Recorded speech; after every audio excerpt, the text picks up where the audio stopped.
ഈ വീഴ്ച പറ്റി, സുരക്ഷയിൽ വീഴ്ച പറ്റി എന്നുള്ള ഒരു കാര്യം കൊണ്ടാണല്ലോ ഇപ്പോൾ ഇങ്ങനെ ഒരു നടപടിയിലേക്ക് സുനിൽ കടന്നിരിക്കുന്നത്. പക്ഷെ അപ്പോഴും നമുക്കറിയാം, ഒരു കൊടും ക്രിമിനലാണ്, ഒരു കൈക്ക് സ്വാധീനമില്ലാത്തൊരു വ്യക്തിയാണ്. പിന്നെ എങ്ങനെ ഇത്തരത്തിൽ മതിലിന്റെ മുകളിലൊക്കെ തുണിയിട്ട് അതിൽ കയറി പുറത്തേക്ക് പോയി ജയിൽ ചാടി എന്നുള്ളൊരു ചോദ്യമൊക്കെ നിലനിൽക്കുന്നുണ്ട്. ഈ ജയിലിനകത്ത് ഇയാൾക്ക് സഹായം ലഭിച്ചിട്ടുണ്ടോ എന്നുള്ളൊരു കാര്യം തന്നെയാണ് ഏറ്റവും പ്രധാനമായ ചോദ്യമായി മുന്നിൽ നിൽക്കുന്നത്. അതിനെക്കുറിച്ച് എന്തെങ്കിലും സൂചനയുണ്ടോ? സിറ്റി പോലീസ് കമ്മീഷണറുടെ നേതൃത്വത്തിൽ വിശദമായ ഒരു ചോദ്യം ചെയ്യൽ 1.5 മണിക്കൂറോളം നീണ്ട ചോദ്യം ചെയ്യൽ നടത്തിയിരുന്നു. അതിൽ നമുക്ക് ലഭിക്കുന്ന ഒരു വിവരം അനുസരിച്ച് നിലവിൽ ഇയാൾക്ക് ഏതെങ്കിലും തരത്തിലുള്ള സഹായം കിട്ടിയിട്ടില്ല എന്നാണ് പോലീസിന്റെ ഒരു പ്രാഥമികമായ നിഗമനം. കാരണം അങ്ങനെ സഹായം കിട്ടിയിരുന്നെങ്കിൽ ഏതാണ്ട് 3:40 ഇയാൾ ജയിൽ ചാടി പുറത്തിറങ്ങിയതാണ്. അവിടെ നിന്ന് അയാൾ രക്ഷപ്പെട്ട് പോവേണ്ടതായിരുന്നു. അതിൽ പോകാനുള്ള സംവിധാനങ്ങൾ ആരെങ്കിലും പുറത്തുണ്ടായിരുന്നെങ്കിൽ അയാൾക്ക് ഒരുക്കിയേനെ. പക്ഷെ അങ്ങനെ ഒരു സഹായം അയാൾക്ക് ജയിലിന് പുറത്തു നിന്ന് കിട്ടിയിട്ടില്ല. ജയിലിനുള്ളിൽ ഇയാൾക്ക് കിട്ടിയ സഹായം എന്ന് പറയുന്നത് സഹതടവുകാരന്റെ സഹായമാണ്. സഹതടവുകാരൻ, തമിഴ്നാട് സ്വദേശിയായ സഹതടവുകാരനും ഇയാളും കൂടി ഒന്നിച്ചു ചേർന്ന് ജയിൽ ചാടാനുള്ള പദ്ധതിയായിരുന്നു ഇവർ ആസൂത്രണം ചെയ്തിരുന്നത്. അതിന്റെ ഭാഗമായിട്ടാണ് ഈ തമിഴ്നാട് സ്വദേശിയായ സഹതടവുകാരനും ഇയാളും ചേർന്നാണ് കഴിഞ്ഞ 28 ദിവസങ്ങളായി ഇതിനു വേണ്ടുന്ന പദ്ധതികൾ ആസൂത്രണം ചെയ്യുകയും അവിടുത്തെ ജയിൽ സെല്ലിന്റെ കമ്പി മുറിച്ചു മാറ്റുകയും ഒക്കെ ചെയ്തത്. ഇന്നലെ രാത്രിയോടുകൂടിയാണ് സഹതടവുകാരന് പുറത്തിറങ്ങാൻ സാധിച്ചില്ല. കാരണം അയാളുടെ ശരീര വലുപ്പം കുറെ കൂടി കൂടുതലുള്ളതിനാൽ അയാൾക്ക് ആ കമ്പിക്കുള്ളിലൂടെ ഒരു കമ്പിക്കുള്ളിലൂടെ പുറത്തേക്ക് ഇറങ്ങാൻ കഴിയാത്ത സാഹചര്യം ഉണ്ടായി. അതുകൊണ്ട് തന്നെ ഗോവിന്ദസ്വാമി അതിൽ നിന്ന് അതുവഴി ഇറങ്ങി രക്ഷപ്പെടുകയും അയാൾ ഒറ്റയ്ക്ക് പുറത്തേക്ക് ഇറങ്ങുകയും ചെയ്യുന്നു. ഏതാണ്ട് 3:40 ഇയാൾ പുറത്തേക്ക് ഇറങ്ങുന്നത് എന്നാണ് നമുക്ക് CCTV ദൃശ്യങ്ങളിൽ നിന്നൊക്കെ കൃത്യമായി ലഭ്യമാവുന്ന വിവരമനുസരിച്ച്. ഏതാണ്ട് 3:45 ഇയാൾ പുറത്തിറങ്ങിയിട്ടുണ്ട്. ഇപ്പോ തെളിവെടുപ്പ് പൂർത്തിയാക്കി എന്നാണ് ഞാൻ കരുതുന്നത്. ശരി, സുനിലിലേക്ക് മടങ്ങിയെത്താപ്പോൾ ജയിൽ ഉപദേശക സമിതി അംഗം എം രാജഗോപാൽ കൂടി ടെലിഫോൺ ലൈനിൽ ചേരുന്നുണ്ട്. ശ്രീ എം രാജഗോപാൽ, നമുക്കറിയാം അതീവ സുരക്ഷയുള്ളതാണ് ഈ കണ്ണൂർ സെൻട്രൽ ജയിൽ. അപ്പോൾ അവിടെ നിന്ന് ഗോവിന്ദചാമിയെ പോലൊരു പ്രതി രക്ഷപ്പെടാനിടയാക്കിയ സാഹചര്യം അത് വളരെ നിർണായകമല്ലേ, അല്ലെങ്കിൽ വളരെ പരിശോധിക്കേണ്ട ഒരു കാര്യമല്ലേ? തീർച്ചയായും പരിശോധിക്കേണ്ട കാര്യമാണ്. അതിനെക്കുറിച്ച് സമഗ്രമായ അന്വേഷണം തന്നെ വേണം. സമഗ്രമായ അന്വേഷണം നടത്തണം. എന്താണ്, എവിടെയാണ് വീഴ്ച സംഭവിച്ചിട്ടുള്ളത് എന്നുള്ളത് പരിശോധിക്കണം. വീഴ്ച പറ്റിയിട്ടുണ്ട് എന്നുള്ള കാര്യം ഉറപ്പല്ലേ? തീർച്ചയായും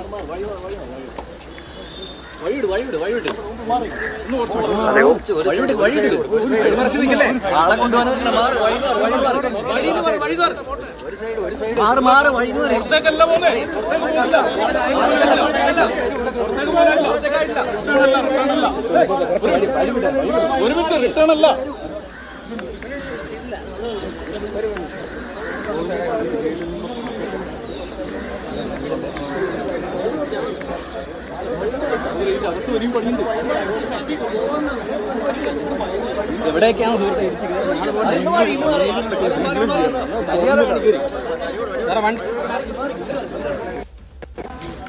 സുനിൽ ലൈസ കേൾക്കാമെന്ന് വിചാരിക്കുന്നു. ഗോവിന്ദചാമിയെ തെളിവെടുപ്പിന് ശേഷം കൊണ്ടുപോവുകയാണോ? എന്താണ് അവിടെ നടക്കുന്നത്?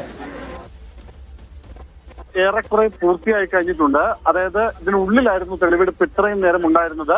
അവിടെ നിന്ന് പുറത്തേക്ക് ഇറക്കി ഇവിടെ ഫ്രീഡം എക്സ്പ്രസ് എന്ന് പറഞ്ഞിട്ട് ഇവിടെ ഒരു കട്ടിംഗ് സെന്റർ ഉണ്ട്. അതായത് ബാർബർ ഷോപ്പായി പ്രവർത്തിക്കുന്ന, ജയിൽ അധികൃതരുടെ ബാർബർ ഷോപ്പായി പ്രവർത്തിക്കുന്ന ഒരു സ്ഥലമുണ്ട്.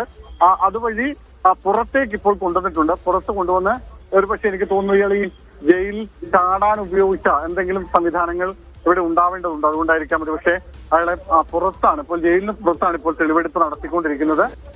SCP പ്രദീപൻ കല്ലിപ്പോലിന്റെ നേതൃത്വത്തിലുള്ള പോലീസ് സംഘം ഇയാളെ ഇപ്പോൾ പുറത്തേക്ക് കൊണ്ടുവന്നു. അതായത് ജയിലിന് പുറത്തേക്ക് കൊണ്ടുവന്ന് അതിനുശേഷം ഇതിനുള്ളിലൂടെ ഒരു ചെറിയ വഴി ജയിലായി ഉപയോഗിച്ചുകൊണ്ടിരുന്ന ഒരു സ്ഥലമുണ്ട്. അതായത് അതിപ്പോ ജയിലായിട്ട് ഉപയോഗിക്കാത്ത സ്ഥലമാണ്. ഇപ്പൊ അതൊരു ഫാമായിട്ട് ഉപയോഗിക്കുന്ന സ്ഥലമാണ്. ആ സ്ഥലത്തൂടെ ഇതിനുള്ളിലേക്ക് വീണ്ടും ഗോവിന്ദചാമിയെ കയറ്റിയിട്ടുണ്ട്.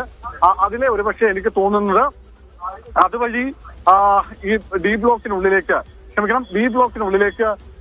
കടക്കാൻ കഴിയും.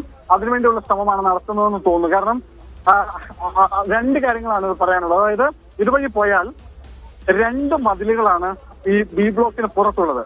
അതായത് ഒരു ചെറിയ മതിലും ഇപ്പോൾ നമ്മൾ ഈ പുറത്ത് കാണുന്ന വലിയ മതിലുമുണ്ട്. അതിൽ ആ ചെറിയ മതിലാണ് ഇയാൾ ആദ്യം ചാടിക്കടന്നത്. ആ ആദ്യം ചാടിക്കടന്ന ചെറിയ മതിലിന്റെ അടുത്തേക്കാണ് ഇയാൾ ഇപ്പോൾ കൊണ്ടുപോകുന്നതെന്നാണ് നമുക്ക് പോലീസിൽ നിന്ന് ഇപ്പോൾ ലഭിക്കുന്ന വിവരം. അത് ഇതുവഴി പോയാൽ ആ ചെറിയ മതിലിന്റെ അവിടെ എത്തും. ആ ചെറിയ മതിൽ അയാൾ ചവിട്ടി കടന്നത് ചെറിയ വെള്ളം കൊണ്ടുവരാൻ ഉപയോഗിക്കുന്ന 2 വീപ്പകൾ നിരത്തി വെച്ച് അതിന് മുകളിൽ ചവിട്ടി കയറിയാണ് അയാൾ ആ ചെറിയ മതിൽ ആദ്യം ചാടി കടക്കുന്നത്. അതിനുശേഷമാണ് തുണിയും മറ്റുമൊക്കെ ഉപയോഗിച്ച് പുതപ്പും അതുപോലെ തന്നെ ബെഡ്ഷീറ്റൊക്കെ ഉപയോഗിച്ചുകൊണ്ട് വടം കെട്ടി അയാൾ താഴേക്ക് വലിയ മതിലിന്റെ വലിയ മതിലിന്റെ ഇലക്ട്രിക് ഫെൻസിംഗ് ഉണ്ട്, അതുവഴി താഴേക്ക് ഊർന്നിറങ്ങിയത്. ഇപ്പോൾ നിലവിൽ ആ വലിയ മതിലിനും ചെറിയ മതിലിനും ഇടയ്ക്കുള്ള ഒരു പ്രദേശം, ഒരു സ്ഥലമുണ്ട്. ആ സ്ഥലത്തേക്കാണ് ഇപ്പോൾ അയാളെ കൊണ്ടുപോയിരിക്കുന്നത്. അത് SCP പ്രദീപൻ കണ്ണിപ്പോലിന്റെ നേതൃത്വത്തിലുള്ള പോലീസ് സംഘമാണ് ഇപ്പോൾ അയാളെ അവിടേക്ക് കൊണ്ടുപോവുകയും അവിടെ പരിശോധന നടത്തുകയും തെളിവെടുപ്പ് നടത്തുകയും ഒക്കെ ചെയ്തുകൊണ്ടിരിക്കുന്നത്. ഇതിനുള്ളിലെ പരിശോധന, അതായത് ബി ബ്ലോക്കിനുള്ളിലെ പരിശോധന പൂർത്തിയാക്കി അതിനുശേഷം പുറത്തേക്ക് കൊണ്ടുവന്നിരിക്കുകയാണ്. ആ പുറത്താണ് ഇപ്പോൾ പരിശോധന തെളിവെടുപ്പ് നടന്നുകൊണ്ടിരിക്കുന്നത്. സുനിൽ, ഒരു സംശയം ചോദിക്കട്ടെ, ഈ മതിൽ എന്ന് പറയുന്നത് ഇലക്ട്രിക് ഫെൻസിംഗ് ഒക്കെ ഉള്ള മതിലല്ലേ?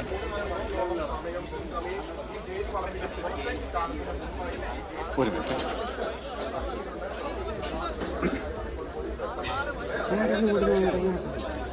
ചെറിയ സുനിലേക്ക് എത്താം. ഇപ്പോൾ ജയിലിനകത്തു നിന്നുള്ള തെളിവെടുപ്പിന് ശേഷം ഈ മതിലിന് തൊട്ടപ്പുറത്ത് തുടർന്നോളൂ സുനിൽ, തുടർന്നോളൂ.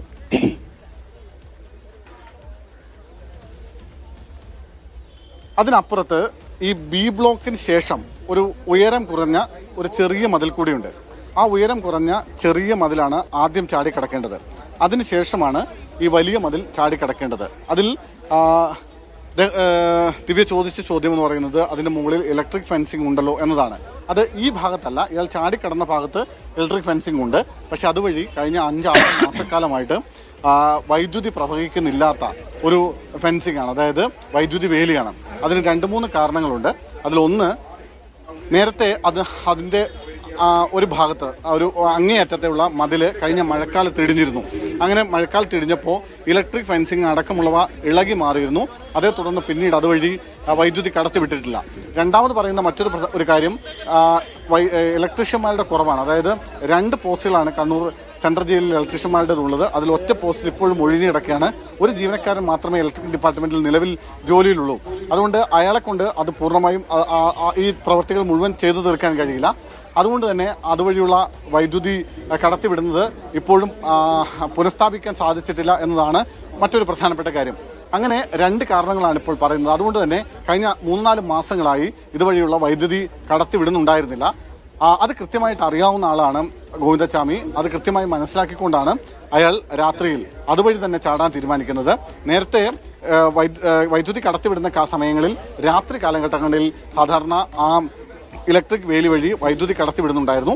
ഇപ്പോൾ മാസക്കാലമായി അത്തരത്തിൽ വൈദ്യുതി കടത്തിവിടുന്നില്ല. അതുകൊണ്ടാണ് ആ ധൈര്യത്തിലാണ്, അത് സംബന്ധിച്ച് കൃത്യമായി അറിയാവുന്നത് കൊണ്ടാണ് ഗോവിന്ദച്ചാമി അതുവഴി തന്നെ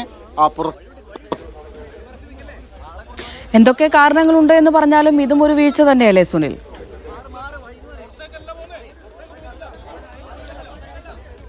തീർച്ചയായും അതെ. അതായത് നമ്മൾ ആദ്യഘട്ടം മുതൽ പരിശോധിച്ചാൽ ഈ കണ്ണൂർ സെൻട്രൽ ജയിലിലുണ്ടായ വീഴ്ചകൾ അത് ഇന്നും ഇന്നലെയോ തുടങ്ങുന്നതല്ല. കണ്ണൂർ സെൻട്രൽ ജയിലിലെ ഗുരുതരമായ വീഴ്ചകൾ, അതുമായി ബന്ധപ്പെട്ട അനവധിയായ പരാതികൾ കഴിഞ്ഞ് ഒരുപാട് വർഷങ്ങളായി വന്നുകൊണ്ടേയിരിക്കുന്നതാണ്. അതായത് കണ്ണൂർ സെൻട്രൽ ജയിലിൽ നിന്നുള്ള ആഴ്ചയിൽ മൊബൈൽ ഫോണുകൾ പിടിക്കുന്നു, ലഹരി വസ്തുക്കൾ പിടികൂടുന്നു, അതുപോലെ സിമ്മും മറ്റ് ചെറിയ ആയുധങ്ങളും മറ്റുമൊക്കെ പിടികൂടുന്നു. ഒപ്പം ഈ ജയിലിന് പുറത്തുനിന്ന് ലഹരി വസ്തുക്കളും മറ്റും പുറത്തുനിന്ന് അകത്തേക്ക് എറിഞ്ഞു കൊടുക്കുന്നു. ഒപ്പം ഈ ജയിൽ ജീവനക്കാരെ ഭീഷണിപ്പെടുത്തുന്നു. വലിയ ഗുണ്ടാ സംഘങ്ങൾ തമ്മിൽ കണ്ണൂർ സെൻട്രൽ ജയിലിൽ ഏറ്റുമുട്ടുന്നു. അങ്ങനെ നിരവധിയായ വാർത്തകൾ കണ്ണൂർ സെൻട്രൽ ജയിലുമായി ബന്ധപ്പെട്ട് വരുന്നുണ്ട്. അപ്പോഴൊന്നും ഗൗരവമുള്ള ഒരു നടപടി, ഒരു കടുത്ത നടപടി, അങ്ങനെ എന്തെങ്കിലും നടപടി ഉണ്ടായിരുന്നെങ്കിൽ ഒരുപക്ഷെ ഇതുമായി ബന്ധപ്പെട്ട് ഇത്തരത്തിലൊരു ഗുരുതരമായ ത്തിലേക്ക് കാര്യങ്ങൾ പോവില്ലായിരുന്നു എന്നതാണ് യാഥാർത്ഥ്യം. അന്ന് കൃത്യമായിട്ട് രാഷ്ട്രീയ തടവുകാരുമായി ബന്ധപ്പെട്ട്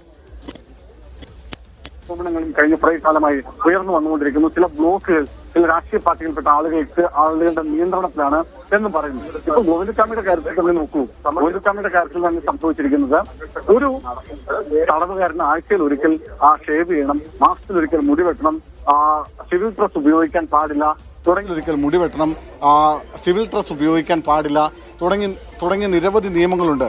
ആ നിയമങ്ങളൊന്നും ഒരു ഘട്ടത്തിലും പാലിക്കപ്പെട്ടിട്ടില്ല എന്നതിന്റെ കൃത്യമായ തെളിവാണ് അതെ, അയാളുടെ ദൃശ്യങ്ങൾ കണ്ട് ഞാൻ സുനിലിനോട് ചോദിക്കാനിരിക്കുകയായിരുന്നു. ഒരു ജയിലിൽ ഉണ്ടാകുന്ന ഒരു പ്രതിയുടെ രൂപമല്ല ഗോവിന്ദച്ചാമിക്ക്. കാരണം താടി നീട്ടി വളർത്തിയിട്ടുണ്ട്, അയാളുടെ ഉടുപ്പായാലും ശരി ഒന്നും ജയിലിൽ ഉപയോഗിക്കുന്ന തരത്തിലല്ല. അപ്പോൾ ഇങ്ങനെയുള്ള ഇളവുകൾ ഈ ഒരു കൊടും കുറ്റവാളിക്ക് എങ്ങനെയാണ് ലഭിക്കുന്നത്?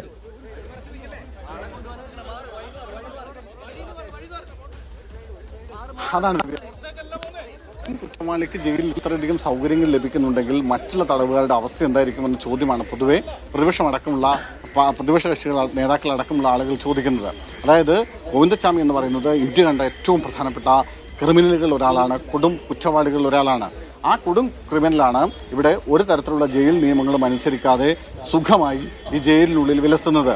അയാൾക്ക് ഈ ഇത്തരം നിയമങ്ങൾ, അത് മാത്രമല്ല ഞാൻ നേരത്തെ സൂചിപ്പിച്ചിരുന്നു, ഈ ഡി ബ്ലോക്കിൽ നിന്ന് ഇയാളെ ബി ബ്ലോക്കിലേക്ക് മാറ്റിയത് പോലും ക്രമവിരുദ്ധമായിട്ടാണ്.